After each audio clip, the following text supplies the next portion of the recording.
This conference will now be recorded. That number, and it was just a one-time. Yeah. Okay.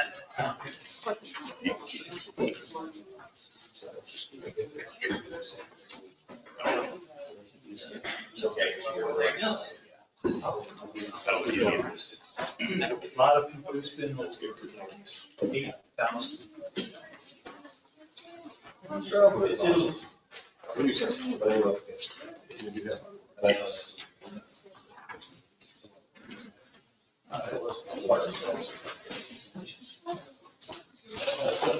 Yeah, that's great. Okay.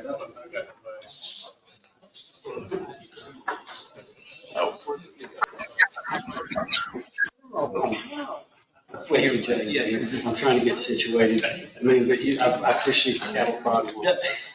Take your time. I just, No. it was quiet.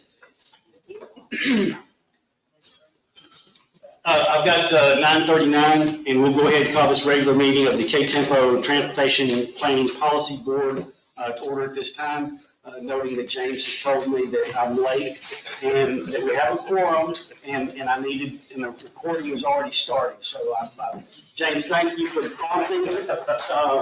Again, relying heavily on the staff, I just always appreciate what the KTMPO staff does to support us and keep us in line. Thank you again, James.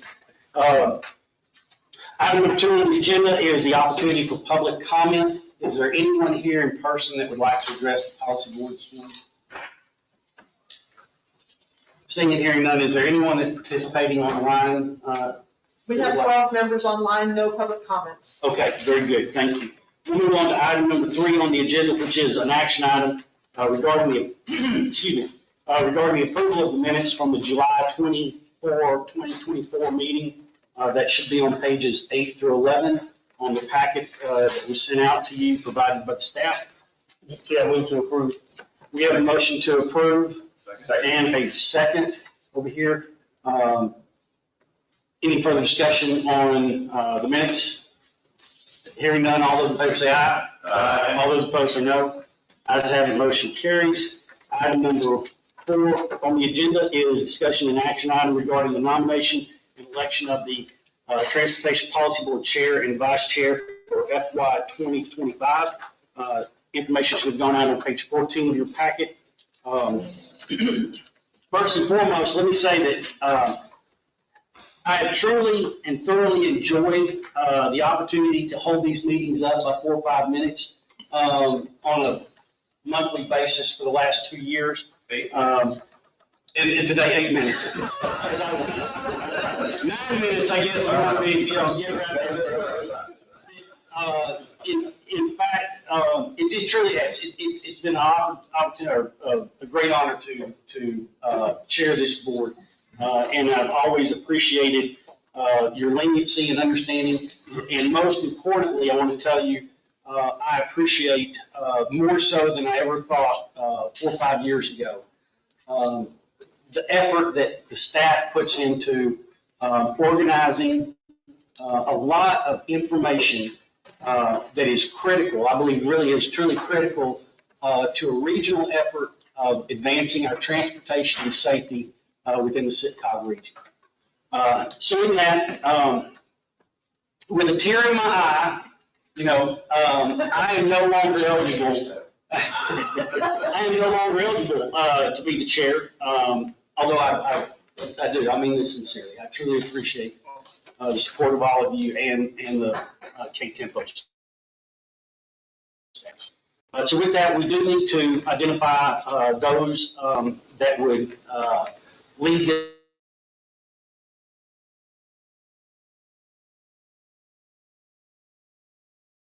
this meeting and lead over the next year.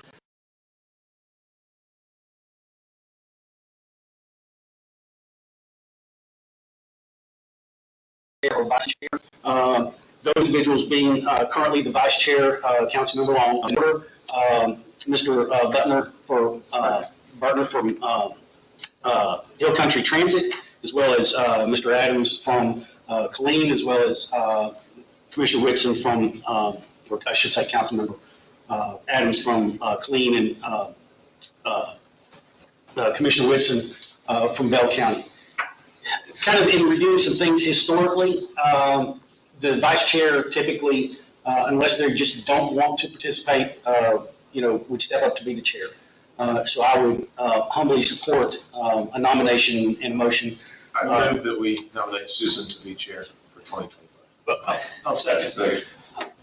Okay, we have a nomination and motion to recommend Councilmember Long as the chair 2025, and a second from Mr. Bertner. I'd like to take these in conjunction, so if we could, then the next one I would like to address is kind of the vice chair.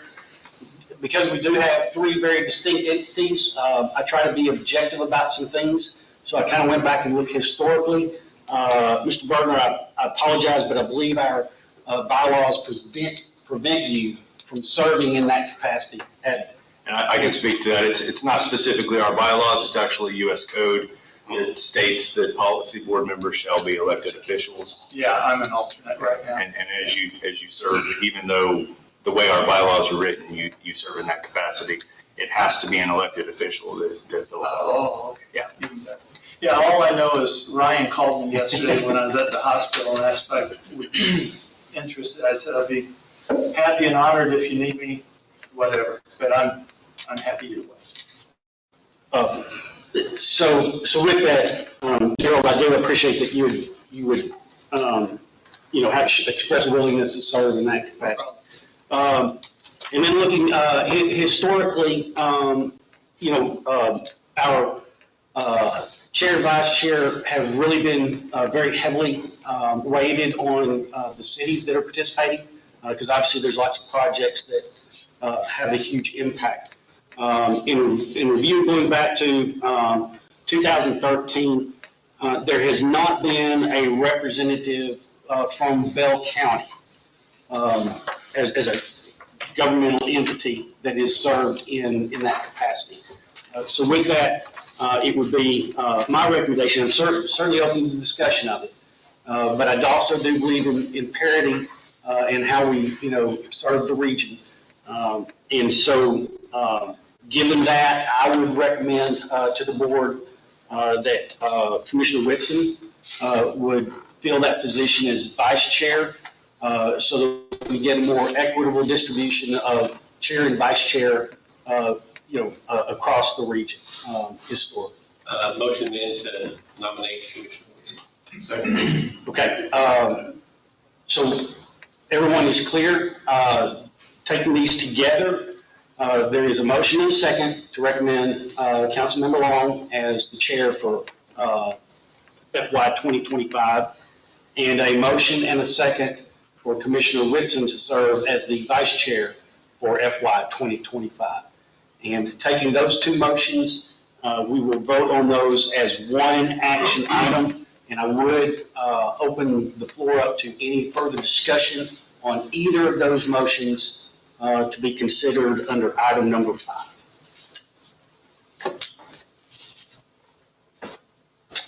Hearing none, all those in favor of the two motions as they have been presented under item number 5, all those in favor say aye. Aye. All those opposed say no. Ayes have it, motion carries. Congratulations and condolences to both of them. Or we're sorry. Yeah.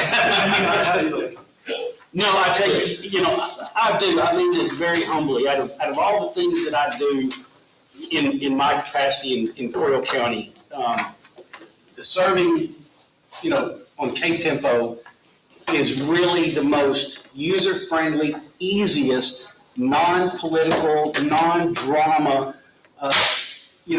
board that I sit on. So thank you, Councilmember Long, Commissioner Whitson, as well as Councilmember Adams and Mr. Bertner for your willingness to serve in those roles. And anything I can do to support y'all, absolutely will. Judge, if I could just say, it's been a pleasure to get to know you, and I totally second what you said about the staff. I would not even consider this if it wasn't for the staff that has helped us so much. I knew nothing about transportation other than it moved stuff places when I came here, and staff has been very helpful. I can't say that I know a whole lot more, But it's, what little I know is only because of working with K-Temple staff. Very good. Thank you for those comments. Let's move on to item number 6 on the agenda, which again is a discussion and action item. And this is regarding the approval of Resolution 2024-07, adopting CTCOG's Title VI plan. Did we miss one? Yeah. Oh, I checked one off too quick. I apologize. So going back to item number 5, which would be discussion and action item regarding the KTMPO TAC and Policy Board meeting schedule for calendar year 2025. Should be pages 16 through 19. And I'll let you, Ryan, talk through some of those changes or some of those identified meetings. Well, I'll try to anyways. So this comes before the board annually. Typically, in the past, we've done an October through September type schedule. In our conversations with the board and TAC last year about this time, it was recommended that we put out something that we could see a little further out because there are a lot of events that staff, policy board members all attend. So to have a calendar year schedule would really benefit members of the TAC and the board as you plan for your events throughout the year. So what we've proposed now is to include October, November, and December in this current schedule and then kind of switch over to a calendar year schedule, which will take us through December of next year. This allows everybody to kind of plan their events around that. In addition to making that change for how the calendar is being voted on for the entire calendar year next year in these last 3 months, we are also proposing, although we do love seeing you all, and we don't want to hurt anybody's feelings, we are proposing canceling the November, December, and August TAC and Policy Board meetings unless a need arises, at which point for the TAC, myself or the chair could call a special meeting, or if we needed to take action on something, the Policy Board chair could call a special meeting during those months. And we kind of landed on August is typically a lighter month for the Policy Board and the TAC. In addition, we understand that cities, counties, you guys are all finishing up your budget process and going through that. I know it's only sometimes an hour, 30 minutes, but that'll give you just that little extra bit of time to help with that. And of course, November, December, people are traveling. Sometimes it's hard to get quorum. The other thing I'll say is, January, we did push the TAC meeting and Policy Board meeting back because of the holiday of the 1st. In September, we will possibly need to change the Policy Board meeting date because we're unsure what the AMPO National Conference schedule is going to be. So we'll be bringing that forward to you when we have more information. But with that, I'm open to any questions on the calendar or recommendations you may have. Just a correction on the meeting and training. You have NLC annual conference March 12th. That's the congressional summit, and the annual conference is in November. Okay. So it's actually 2 meetings. And it does look like we did get the AMPO information. So we won't need to change the September meeting. We do need to. Okay, so we I'm will. sorry. Well, did you say the dates were erroneous in here? The annual conference or the city summit is in November from the 11th through the Okay, 14th, and the congressional conference are the dates that's listed here. thank you.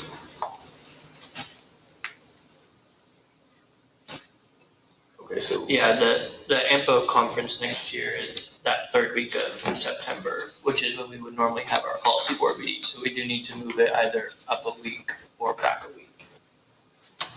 We can do that now, or we can do that whenever, as we get closer to that date. Whatever the board would prefer. All right, so we can be clear, I want to make sure that we're talking about the right calendar year. So are you saying that the national conference, are you talking about calendar year 24 or calendar year 25? For calendar year 24, the NLC City Summit is in November. And then calendar year 25, those is the day, I guess it's naming, some magic was the annual conference or city summit is in November, and the congressional conference for NLC is in March. 25? Yes, March 25, thanks. So yeah, but it doesn't affect the November meeting anyway. Yeah, the congressional conference. Okay, and I apologize for not, I was trying to bounce back and forth between years, and I just want to make sure that we all understood which calendar year, since we're kind of extending out.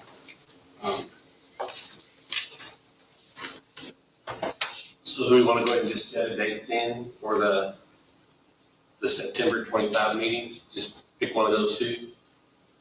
And from what it looks like on the calendar, it may be an easy pick because the Wednesday after the 24th of September, which is when we would, so AMPO 16th through 19th, so we would need to meet the 24th or the 10th. Correct. Yeah.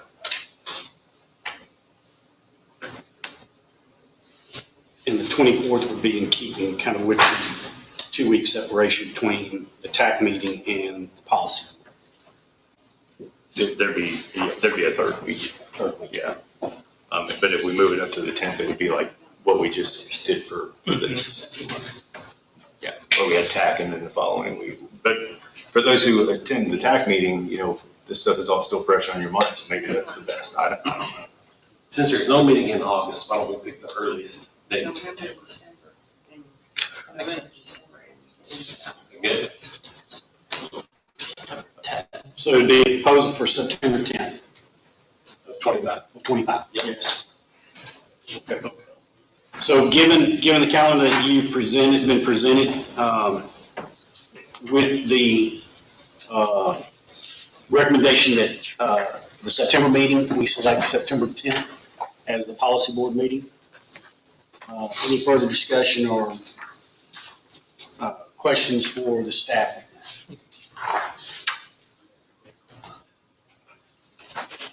If not, I would consider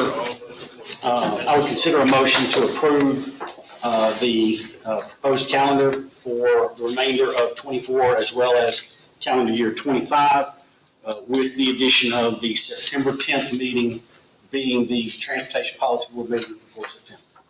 Move that we approve the estate. Motion from Councilmember Adams. Second from Commissioner Whitson. Any further discussion considering the meeting schedule for calendar year 25? Hearing none, all those in favor say aye. Aye. All those opposed, no. Ayes have it, motion carries. Thank you all. Picking up with item number, getting it now, item 6. Trying not to skip over those. James, you didn't prompt me on it. Item number 6, discussion and action regarding the approval of resolution 2024-07, adopting CTCOG's Title VI plan.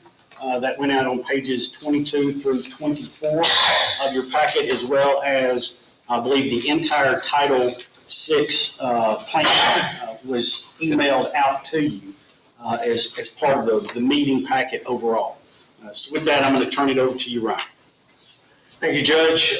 So about every 4 years, the MPO is required to adopt a Title VI plan.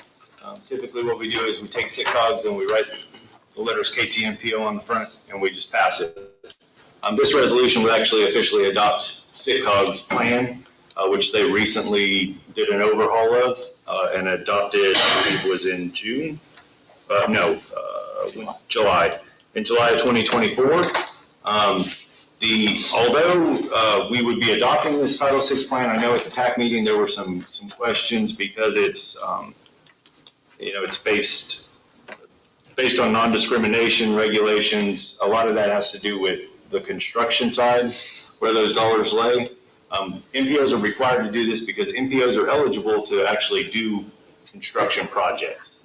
Our MPO does not do construction projects. We pass that requirement onto you as the communities when you get funding. Congratulations.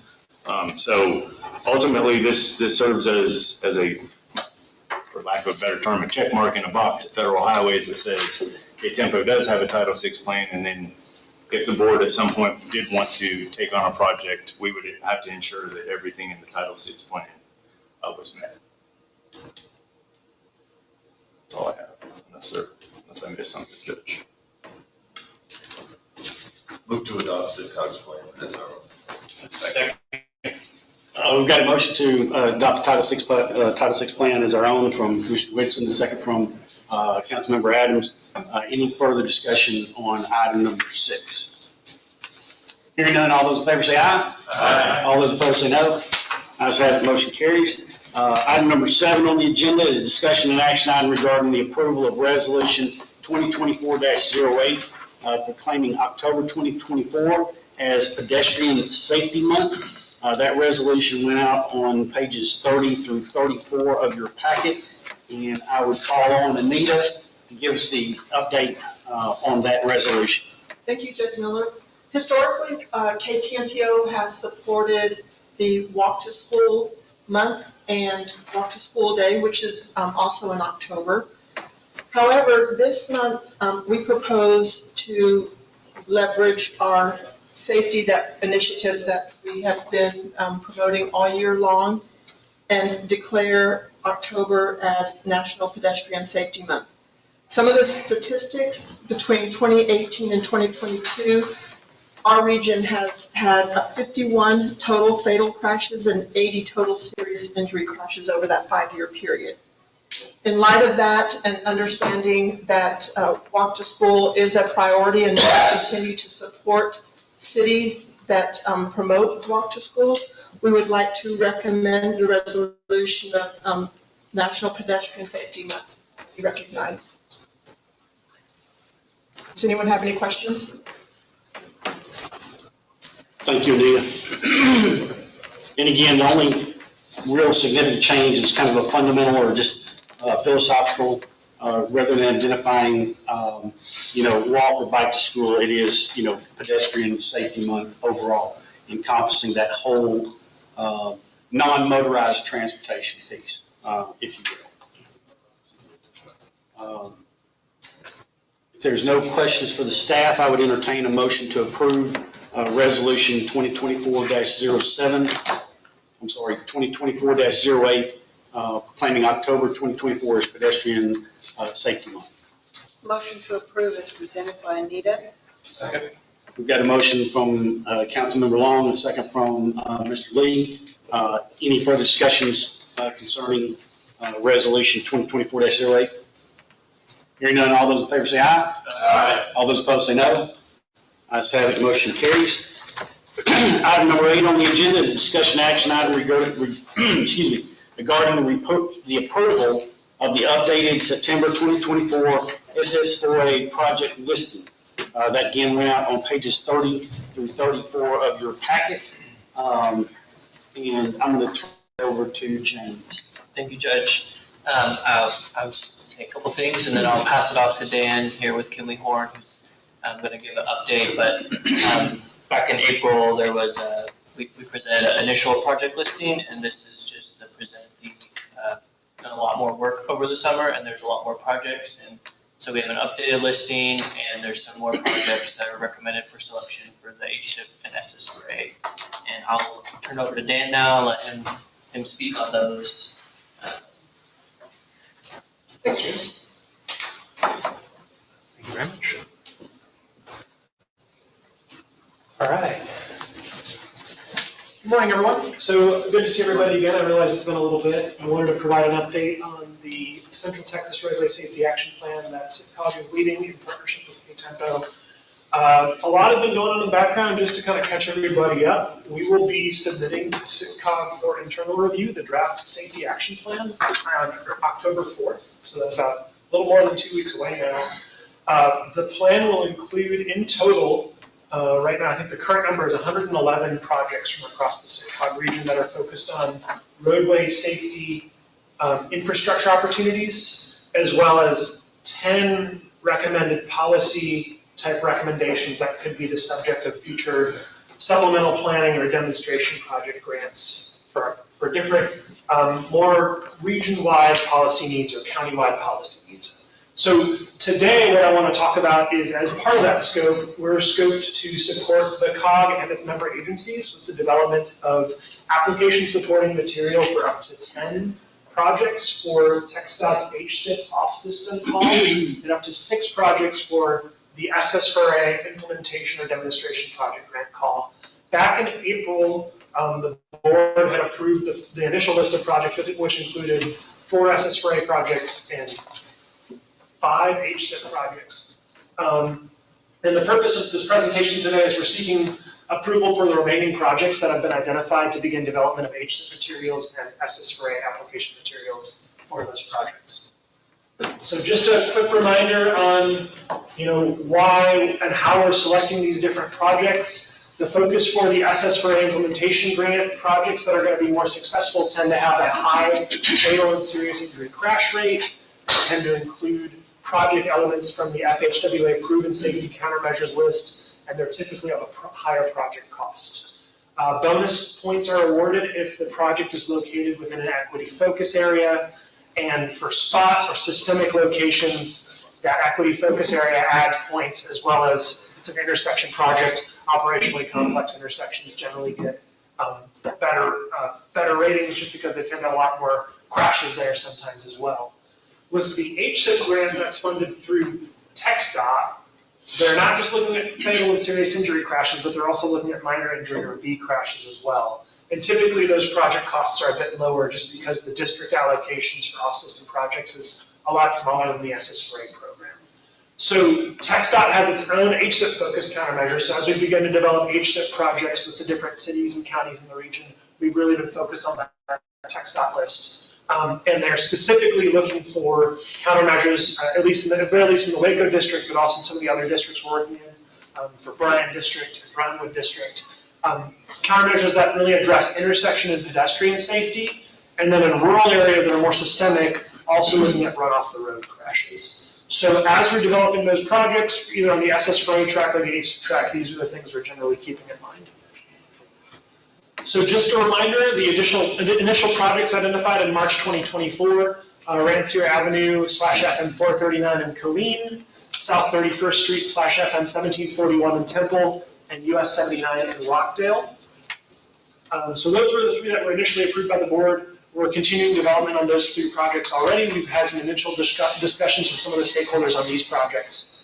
In addition, the remaining 3 projects that we are seeking approval for from the board today would be for US 281 in Hamilton County. There's 5 serious injury crashes there, all at one interchange location and at a creek crossing that has a lot of head-on collisions.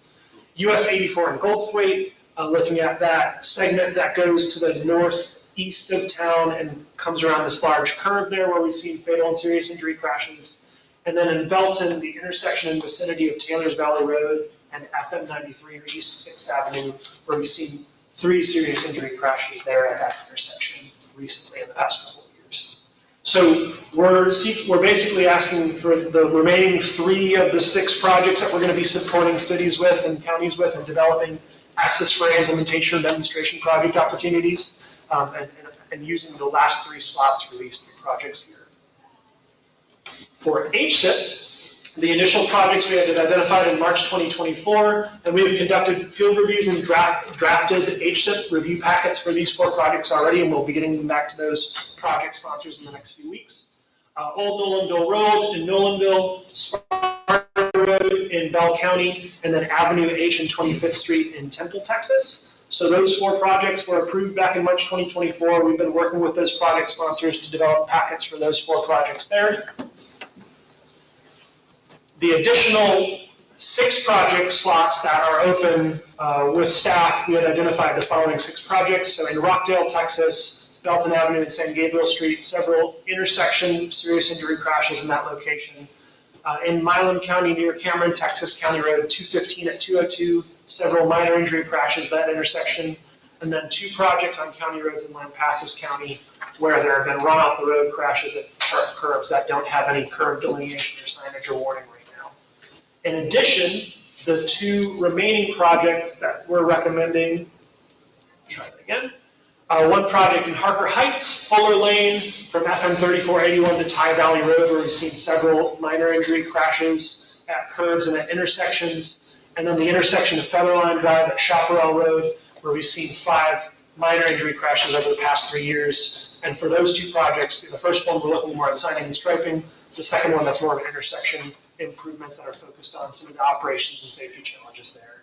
So we're seeking, I guess I'll let CTCOG speak to it, but these are the project listings that we would seek to work with partner agencies to develop. For these two projects here, specifically for Harker Heights and Killeen, the idea is if there's approval today, we'll be reaching out to those two cities in the next week to get those project developments started, because HSIP applications for this funding year are open, and they're due to the Waco district by October 31st. So we want to be able to get you packets to review by mid-October so that you can review them, make sure they contain the countermeasures that you need, and let us know any comments so that we can address those ahead of that deadline. So I think that's it for me. So I'm happy to answer any questions if anybody has them about these project lists.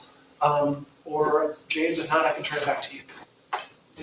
Yes, Councilmember Adams. See, for the Federline Drive and Chaparral, would that be based on, nested with the design? Whatever addition? Yes. Okay. Well, so these are the, like, just a review of the crash data and talking with stakeholders, those were some of the different elements that were identified that could address some of the safety issues there, but we'll be meeting with the city staff to understand what specific safety elements they'd like to include in a design package like that. Okay. But I think we referred to though is Chaparral, the entire Chaparral Lane is one of our KTMPO projects that is a complete redesign. Oh, I see. If this were to precede that. It could, yes. This, I would hope it does, but if it did, would it reference that complete design and maybe be a build out of that design so that we don't tear all this back up again in 4 years? We could do that. So we meet with the city to specify what that looks like, but that could be done within the scope of this HSIP program. Yes. Okay. Thanks. Yeah, thank you for clarifying. I understand. I understand that now. Thank you for that. I forgot that that's a big corridor that's already in the works. So, and yes, we definitely would want to. We did not forget. Yes. We would want to make sure that whatever we're recommending at that intersection, if we can move more quickly, would be accommodated in the future design of that full roadway.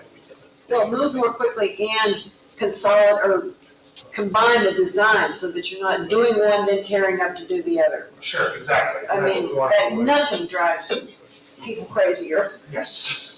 Certainly understood. Certainly understood. Any other questions from the board? Well, Thank you. Thanks for your time, and James, I'll turn it back to you. Yeah, I know this is a action item, but before we do that, Judge, there's one more thing, a late addition on SS4A, just SS4A in general that I wanted to present, and it's a draft resolution that will be on the agenda next month for consideration. And Dan's talked about this before, but as part of our overall plan, we're required by FHWA to have a commitment to reducing fatal and serious injury crashes and eventually getting to zero. And I know we talked about this a lot early in the year, but this resolution was added to the packet, maybe sent out separately. And the one thing I want to just mention is it has language in there that says we'll eventually get to zero, and then it has a commitment to reduce roadway fatalities and serious injuries within the planning area by 50% from current levels by the year 2050. That's something, that type of language is what we have to have in there. Ambitious is the word that FHWA uses. That number, it could be a little bit higher or lower than that. I don't know what their level of considering ambitious is.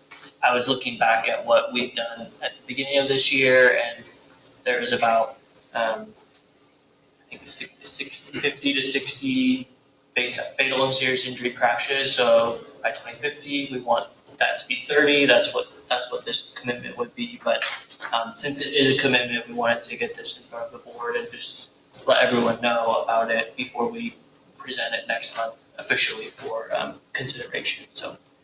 Yeah, I'd also like to add that this doesn't contradict, and we had to be very careful to make sure it didn't contradict our current safety performance measures that the board adopts every 2 years. Yeah. So this kind of goes hand in hand with that, but with our internal safety measures, those are on a 4-year cycle, so we update them every 2 years. But we just started that process by setting our own internal safety measures this last go around, and we were very cautious on on setting a goal we couldn't reach. This one actually requires us to set a percentage of a goal, which is why it has that percent in there, but it doesn't necessarily contradict the safety performance measures we have. I just want to make sure everybody's understands that this will be on top of that safety performance measure resolution we're required to adopt.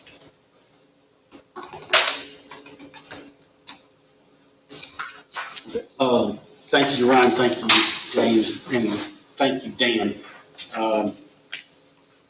So for the discussion action, well, if I could take one liberty real quick. Coryell County obviously is kind of tied with this on a separate little bit of a separate path, but overall tied to the SS4A. The road to Hades was paved with good intentions. So I had the intention of forwarding an email to you last week, which I didn't get out. And I asked Ryan to prompt me and kick me to make sure that you get this email out. Coryell County had applied for implementation funding as part of round 2 in the 2024 cycle. There's 3 rounds. Remind everybody, there's 3 rounds for this funding cycle. There was an early spring, and then there's kind of this early summer, and then there's a March cycle that's, or not March, but a fall winter cycle that's still left as part of this funding year. And in that, Coryell County had submitted an implementation plan and identified some projects that we thought were very helpful to Coryell County. And we got the big fat X. It went, but we got a nice email from Federal Highways telling us that it was, but to kind of give you a breakdown, and Dan, I think this is going to be kind of strategic for the region in this, and really I did you a disservice in not giving you this before today. As far as implementation, because we didn't look so much, I did not look so much as far as the planning and demonstration, because we were beyond that from Coryell County standpoint. But for implementation, there were 350 plus applications nationwide. And out of that 300, and Coryell County was one of those, and out of those 350 applications, 70 were funded nationwide. I chose to look at maybe some political dynamics in that. So with that, California led the nation with 11 projects that were funded. Texas received 7 projects that were funded nationwide. With that, 2 of those projects were actually out of McLennan County. So, I mean, again, I'm not trying to overanalyze, but I just want to tell you some numbers.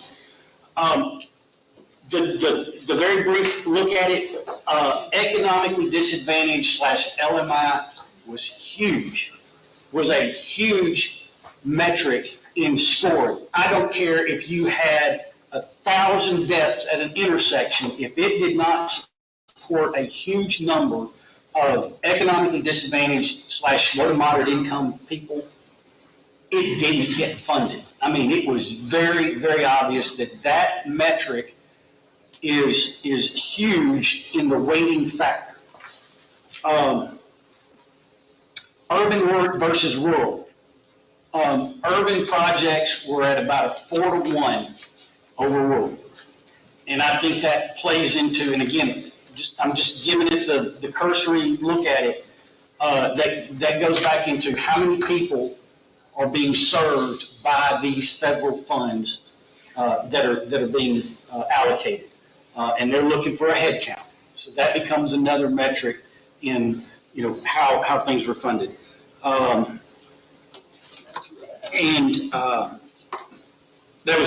what I had. And really most of all is an apology.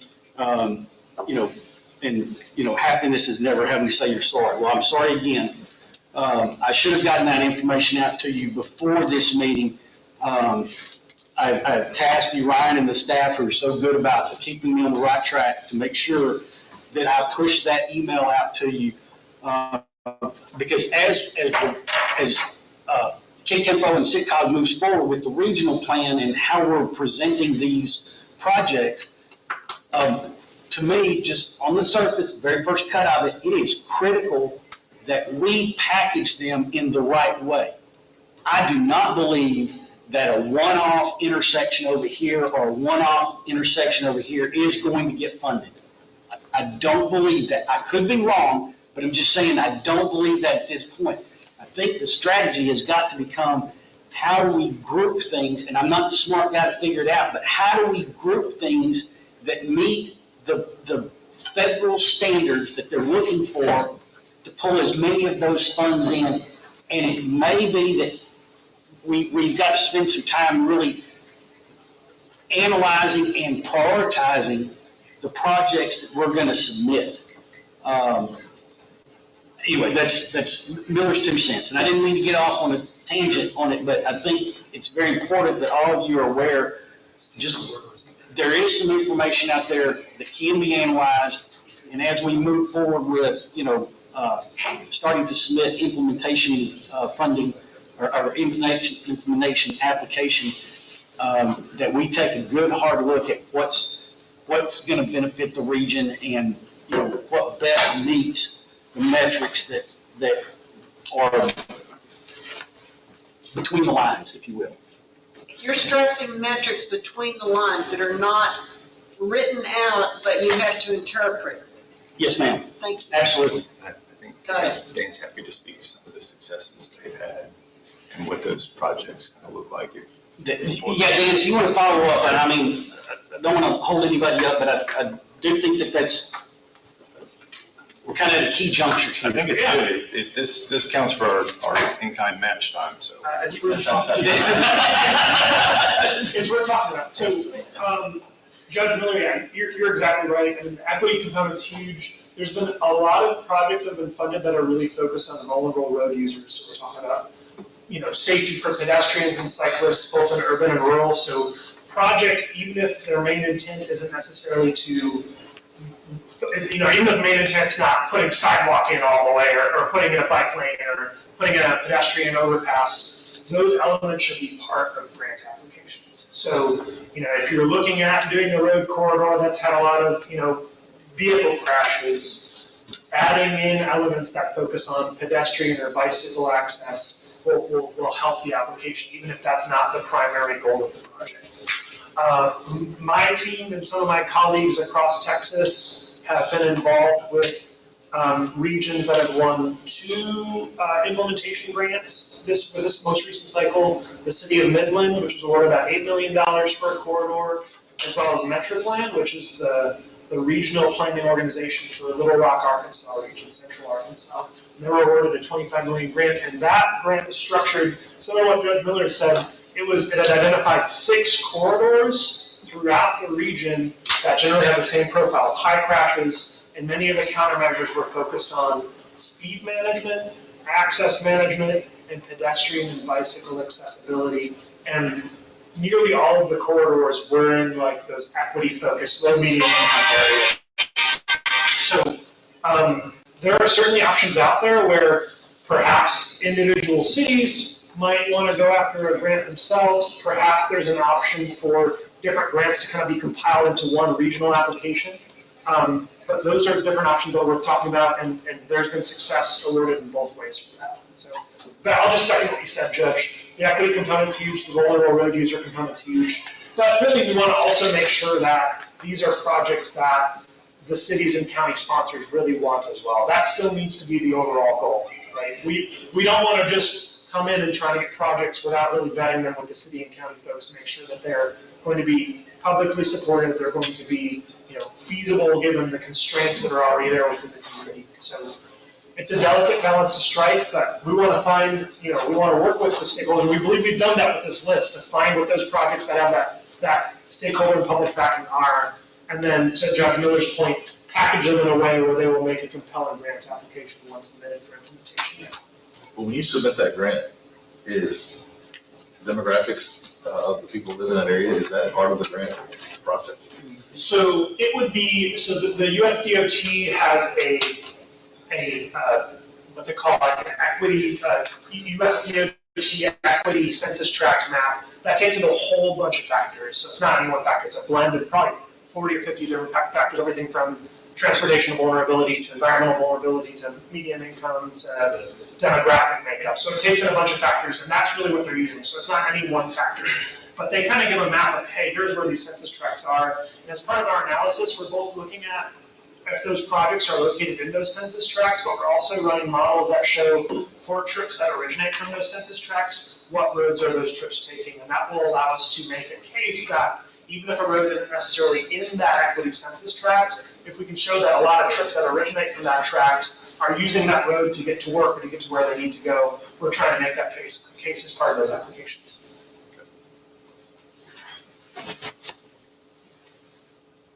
Dan, thank you. Thank you. No, I appreciate your wisdom. Probably should have again had a discussion with you before now. Sure. But anyway, so thank you. Absolutely. Again, going back to item number 8, as it is on the agenda, the action item would be to approve the additional project listing. And it's adding 3 projects.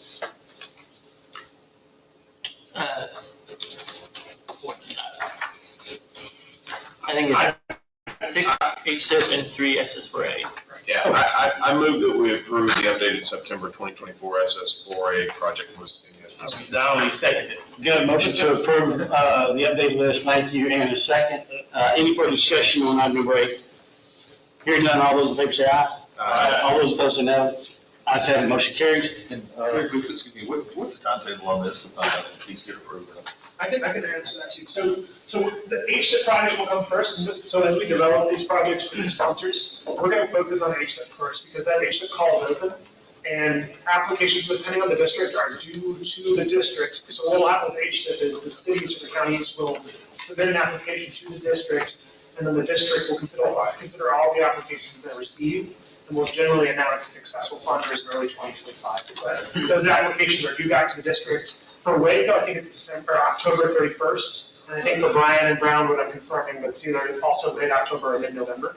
So we're really focusing on getting those ready first. The SS4A project call, we don't know exactly when in 2025 it's going to open, but in 2024 there were 3 rounds, and the implementation funding round was due in May. So we would expect a similar, NOFO comes out in February or early March with applications due in May of 2025. But who knows? It's changed each year. So that's our best guess right now. But we know it won't really pull. We don't know. But we are not assuming that the call will open up again in 2024. So that's why we're focusing on the HSIP projects first. And does having engineering done on these projects help you in your process? So for HSIP, you do. Short answer is no, you don't need to have it. I don't know how much that actually weighs into FHWA's award. For the 2 projects I'm familiar with in Midland and in Metropolitan, there was no detailed engineering design for these corridors done. They were just identified in the safety plan with some high-level countermeasures identified at locations. So it's similar to comparing an HSIP packet where you're kind of saying, we think that this countermeasure would need to go generally here, this one needs to go here, this one needs to go there. And then the project, the grant application could fund the full detailed design and implementation. So it's not necessarily just for construction, it could fund the 30, 60, 90% design as well. Because we do have some design done on some of them. That's Just so you know, Yeah, which ones? Chaparral, by the way. Oh, yeah, okay. Predominantly. Yes, so for the HSIP, that one would be for an HSIP grant. TxDOT's not necessarily, they're not expecting the design, but if we add that as it's already under design and we'd like this, we'd like to get started sooner at this intersection, that I would think that would help at least in Texas. And that's the same for Rancier. Yes. Yeah, and I know Rancier, there's been a couple of different funding applications that in Avenue all have been trying. So our hope would be that we could repurpose the applications there and again, just really refocus the application language to target what SS4A is looking for. Thanks. Thank you. Okay, Moving on to item number 9 on the agenda, which is a discussion item regarding the amendments for the FY 25 through 28 TIP, as well as the 2050 MTP for projects. I believe that list went out, and that information is covered under pages 36 through 42 of your packet. It's not necessarily an action item, but I'm going to turn it over to Callie for an update. Okay, so yeah, our quarterly TIP amendment is coming up, and we have 4 amendments to projects who are already included within our FY 25 through 28 TIP. And then we have 11 that will be added to the TIP, and those are all from that 2023 project call that were selected for funding. So also within that project call, there were 5 projects that were selected for CAT 2 funding. 3 of those were not included in the 2025 UTP, so they are not able to be added during this amendment to our TIP. But once those projects are added to the UTP, we will be able to add them to the TIP. And then our public engagement is starting on September 23rd, and it'll go through October 7th. And if anyone has any projects or any areas where they would like us to come maybe host a public meeting, you can speak with Anita, and she'd be happy to accommodate that.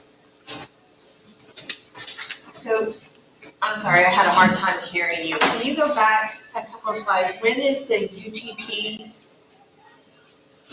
being approved? So the projects that we recommended for approval that aren't on this update, it's going to be another year before the UTP is. It'll be the next UTP cycle. Yeah, I can take that. So the UTP is TxDOT's 10-year plan. They update it every year, and the general cycle schedule for that is in the springtime, March, April, May is when the district has to submit projects to the UTP, and it gets approved in August each year. TxDOT has been allowing MPOs to start planning ahead of approval. We can start the process. So next summer, in time for the August TIP amendment cycle, we will be able to get these projects in. But they're really strict on if it's not in the UTP for this category of funding, they won't let us add it to the TIP, unfortunately. Yeah, I've been in some of the rail cities committee meetings with LC and some other organizations, and I know there was a grant that's actually due Monday, so late for that one, but I see that Nolanville also has a railroad crossing, and I know Copper's Cove was also submitted. I don't know if they got it, but I think I talked to Ryan about it. I'm trying to regionalize a lot of the railroad crossings, because right now, what I'm getting is that is a major issue because of the incidents up north, way up north, not North Texas, with some of the rail issues and rail safety. And I know that BNSF is not offering funding, because they're not going to pay for any railroad updates, but offering assistance with the grant process. So as we do this, there's a way to include in the plan, try to regionalize some of the railroad crossings across the KTMPO area. Yeah. Like Nolanville, Heights, Cavazo, well, maybe not, I don't know if Heights have a street crossing. Killeen, Cavazos, and Copper's Cove all have, along that route, have made street crossings across major transportation. I mean, the MDO could fund a regional project. I think probably would have to plan for it in the next project call, which would be maybe late next year, like a year-ish from now, or early 2026, sometime then. But we could definitely, it could be included in the project call and considered for funding.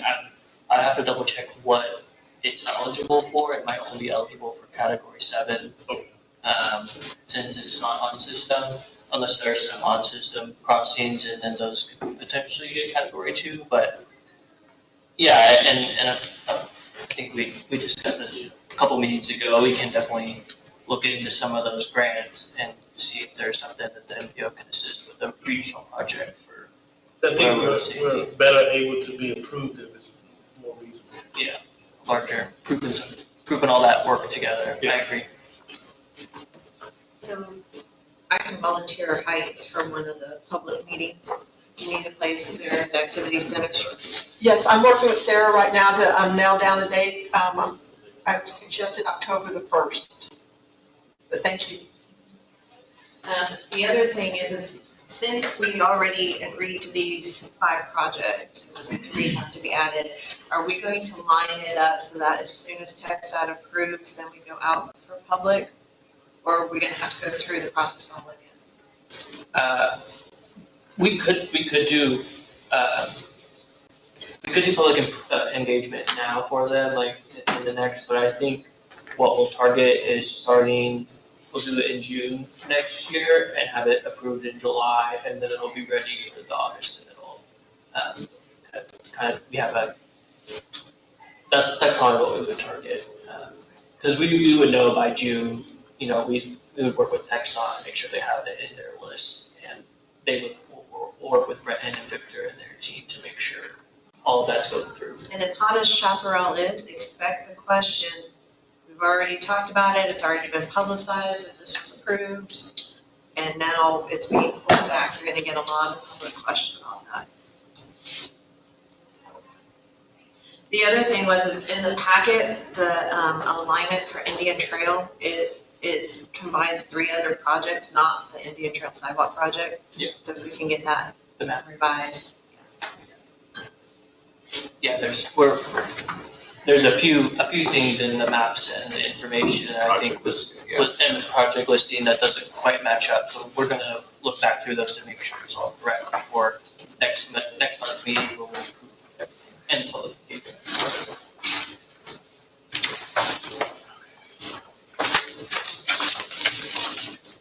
Okay, very good discussion. Any more questions, further questions for Callie, James, or the staff concerning the amendments to the TIP as well as the MTP? Hearing none, we'll move on to item number 10 on the agenda, which is again is a discussion item regarding the presentation from the TxDOT. I'll let you, Ryan, cover that. I'm gonna knock this one out of the park. I did invite Carolyn Mays from TxDOT, senior leadership down there to provide an update to KTMPO, the policy board this month. Unfortunately, our schedule wouldn't allow her to make it up here, so I'm gonna shoot to probably try to have her out here at either our October meeting or one of our first meetings next calendar year. That's all I have. Great, thank you. Item number, any questions concerning that? Very good. Item number 11 on the agenda is a discussion item regarding an update on the FY 2025 Unified Transportation Program funding, UTP, covered under pages 46 through 47 of your packet, and I'll turn that over to James. Thanks, Judge. Just want to give a little update on the UTP. Like we were mentioning, this is TxDOT's 10-year plan, and they update it every year, and this is what we use to get our estimated funding. There's 4 categories we focus on, which is the categories 2, 7, 9, and then the carbon reduction funding. This is all in your packet, just a couple slides on historical funding over the last 5 years. You'll see between 21 and 22, or 22 to 23, there's a significant jump. That's when the bipartisan infrastructure law came into effect. So category 9 doubled, and category 7, we also got a boost there. The category 2 numbers fluctuate, but those are more based on, there's a lot of state dollars that come in to play with those. And then in 2024 was the first year we have the carbon reduction funding. So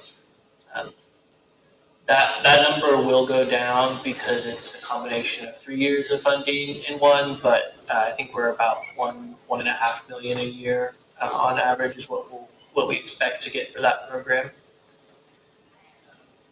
This is showing the next 4 years in the UTP, and these are numbers that we used when we set up the funding scenario that was presented back in April, May, and the projects we approved was based off these funding amounts. That's all I have. Just a short presentation on the numbers. Any questions? Questions, comments, concerns for James or the staff concerning UTP funding? All right, hearing none, thank you, James. We'll move on to item number 12, which is a discussion item regarding the public input received through August 2024. Anita? Thank you. We received several public comments. They've all been resolved as far as we know. And typically what staff is doing is inviting individuals to engage on social media. However, after about the fourth round of conversations, we attempt to take that offline so that we can have a one-to-one conversation with the individual. That way we can promote clarity and transparency in a one-to-one setting. Very good. Questions or comments for Anita or the staff concerning public input? And I'm just saying, I don't mean this to be a negative reflection on James, but, you know, I used to get tickled at some of the comments. They seem to be so much more entertaining. But we had very few. It was very few, highly entertaining, but very few. Anita has taken over this program, and now we're getting comments of substance and much more. You know, so I don't know. I'm not trying to draw any conclusions. You know, no parallels or anything like that. But you know, it's a thankless job having to corral in all the public comments. So Anita, thank you. And James, I'm not sure what to say, but.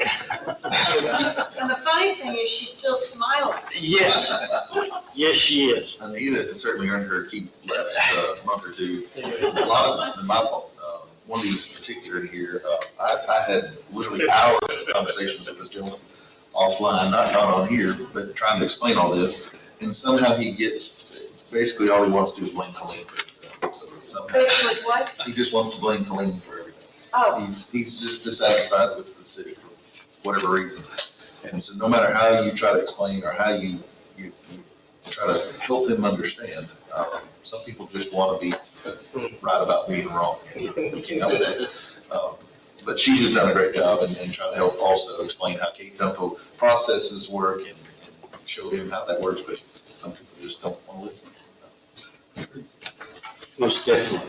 I have to give James a shout out on that because he does help me navigate these questions. So see, James is still involved. Right? He's still got his hand in the pot, stirring a little bit there. All right, anything else we need to cover under public input? Again, thanks to the staff organizing that and being the point person and dealing with a lot of those issues. Item number 13 is going to be the director's update. You can follow along with pages 54 through 55 of your packet, and I'll turn that over to you, Ryan. Okay, I've got a couple things, and then I'll hand it over to Anita for an update. But you'll see on the screen the upcoming board meetings. In your packet, it references there are no meetings scheduled for November and December. I believe we anticipated that our calendar would be approved, so we appreciate that. Other updates that I have, Tempo. Got your own theme music? Well, you know, some of us are legendary. I don't know. It's pretty exciting. I feel like I'm at the Rainforest Cafe. In late August, all NPO directors met in Austin with Mark Williams, the executive director of TxDOT, as well as other senior leadership folks, just to, you know, as a partnership type meeting, so we could all kind of explain what we were looking for, how things were going, and how we can improve the process between NPO and TxDOT. The following week, we had the TxDOT Transportation Planning Conference. Myself, James, and Tay attended that. There were a lot of good sessions. You know, directly following that, we had our TPPB meeting, which is the state association of our NPOs. We met at the North Central Texas Council of Governments Policy Board meeting room. The biggest item that we talked about during that TPPB meeting is a revision to the PL dollars, the planning funds that we get from USDOT to participate in our planning activities and requirements. That being said, I was on the work group to propose an updated formula. We are in the wrong meeting. we're gonna have to up our game. But we had 5 meetings, the funding work group had 5 meetings. We also met as smaller groups to kind of express some of the changes. As you know, when you're discussing funding, there are always winners and losers. Our intent was to minimize that impact on the givers while ensuring there was a benefit to the receivers.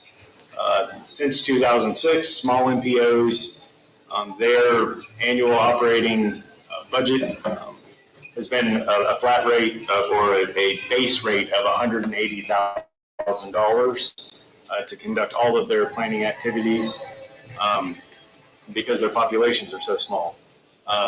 In our work group meetings, we discovered that even the smallest MPO probably needs at least 3 people.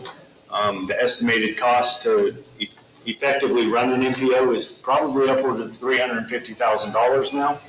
And we all got on board with supporting a $375,000 base for all MPOs through the state, and then the rest of the funding would be redistributed through a percentage, through a population calculation with an actual reduction, and it's hard to explain it, a 3.5 flat percent reduction across all MPOs.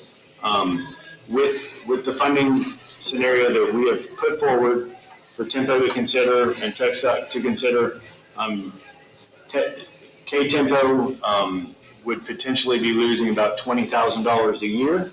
That being said, with the increase that we received from IIJA, we basically break even, and then we will continue to grow every year, just at a slower rate than we have in the past. Instead of the 2.5 to 3% budget we see increase annually, we'll probably see a 1 to 2% increase. So we're not really taking a hit.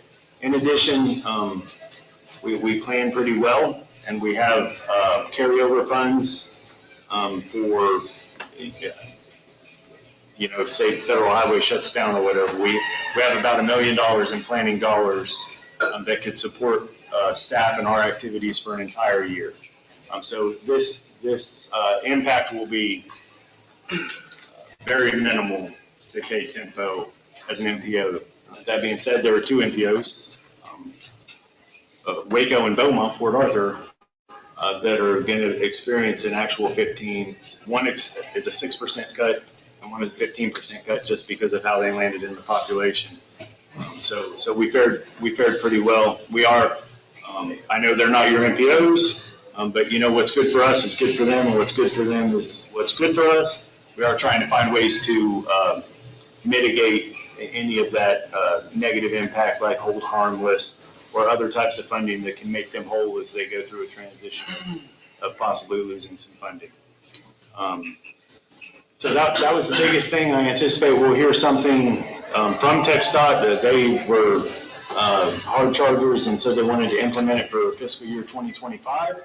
That would mean we'll have to bring a UPWP amendment before the board because our actual allocation will reduce, but I doubt that there will be a drastic number change in there.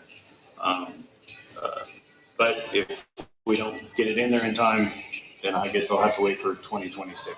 I really don't know what that looks like from TxDOT's side. Any questions on that? Funding formula, PL dollars?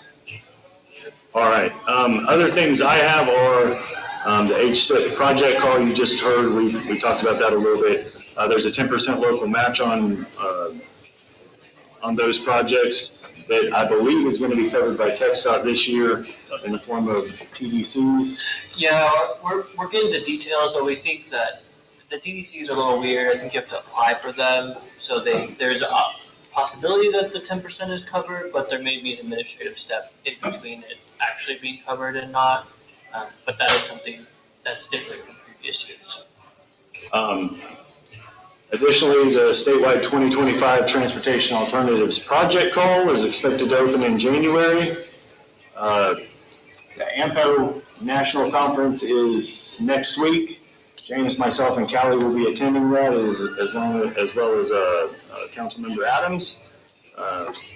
we're hoping to get a pretty good legislative brief from the AMPO folks.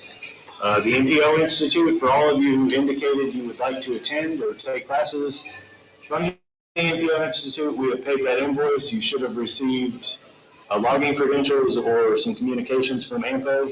If you have not, please let me know so I can follow up on that. We are still in conversations with Transpod for a high-speed rail test track to be located within our region. It's just a long process. We don't know what that looks like yet. And then the last thing I have, well, I have two more things actually before I hand it over to Anita. Our air quality readings were 70 and 62 parts per billion.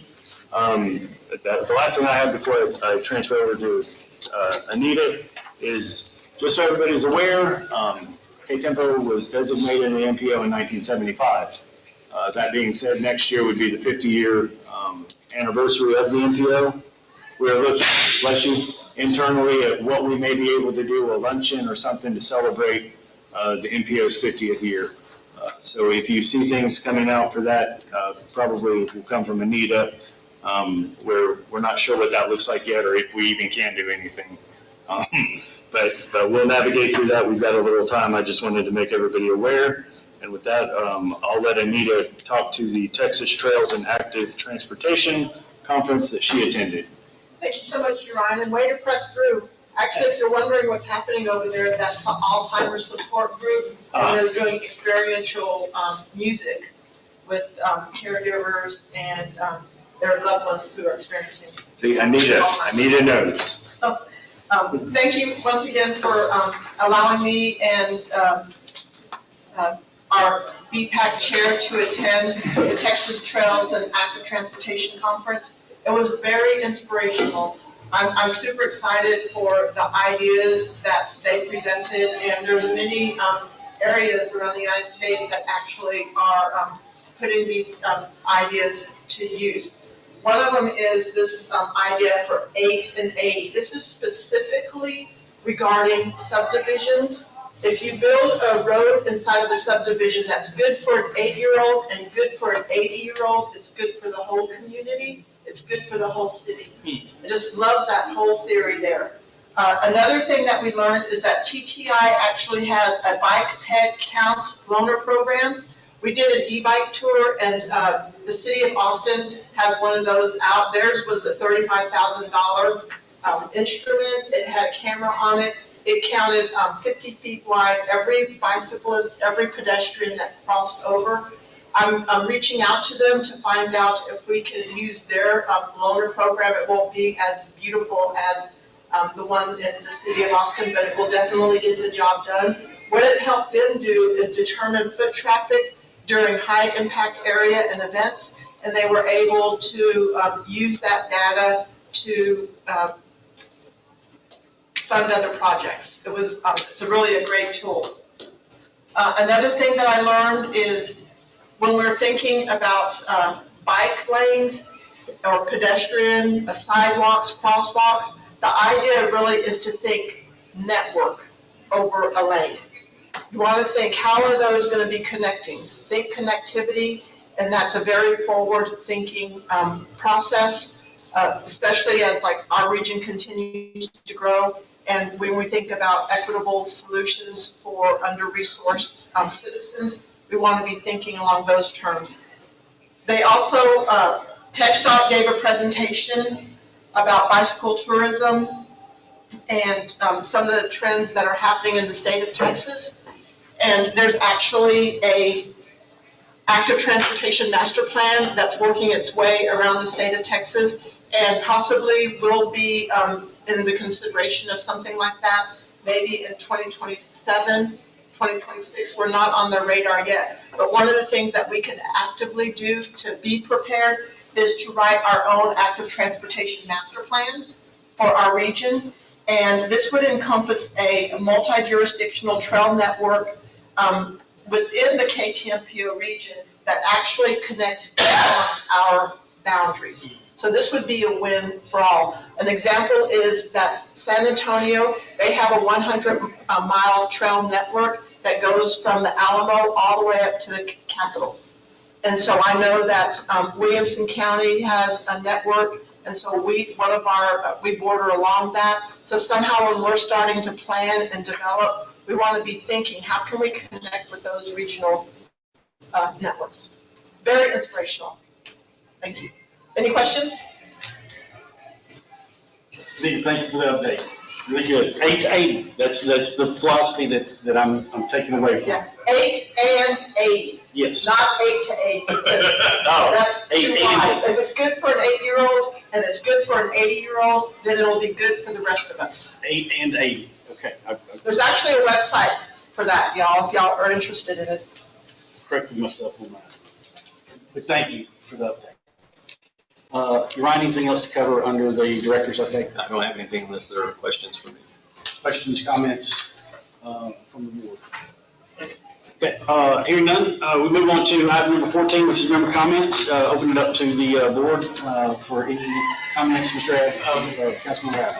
I serve on the National League of Cities Infrastructure and Transportation Committee. We just had a meeting last week, went over the two resolutions that we're pushing that will set how we approach Congress the next resolution. One was rail safety, having Congress promote, pass some laws that will force some rail safety, because that Supreme Court said we can't do anything to it because that's an interstate issue. And the second one is funding, not taking funding away from the states, but allowing direct funding to cities and potentially MPOs. I know some of the NLC staff will be in the AMPO meeting also to work out how AMPO and NLC and whoever else can work together. That's all I have to say. Okay. No, that's very valuable information. Thank you for that update. Any other comments from the members of the board? Okay, again, I just briefly wanted to say, first and foremost, I appreciate all of y'all's support over the last couple of years. You made this a fun part of my job, and really that translates most importantly into, I want to thank you, Ryan, James, Anita, Callie. I know that there is a tremendous amount of work that y'all do. We come in here for, somewhere between 30 minutes and an hour and a half, once a month, and glean from all of you that you've done over in that 30-day period. And it doesn't do you justice. So from the bottom of my heart, I appreciate all that y'all do to support the MPO, because this board would not be successful without the four of you, and I'm sure some others that I'm missing as well.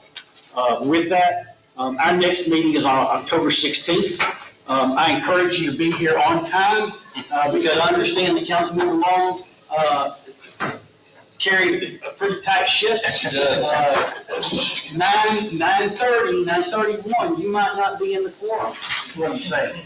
So, no, Susan and Commissioner Whitson, if y'all need anything, if there's anything I can do to help y'all, it's a seamless transition because they take care of it, really. But thank y'all. So if there's nothing else, I have 10:56, and we stand adjourned. Thank you all.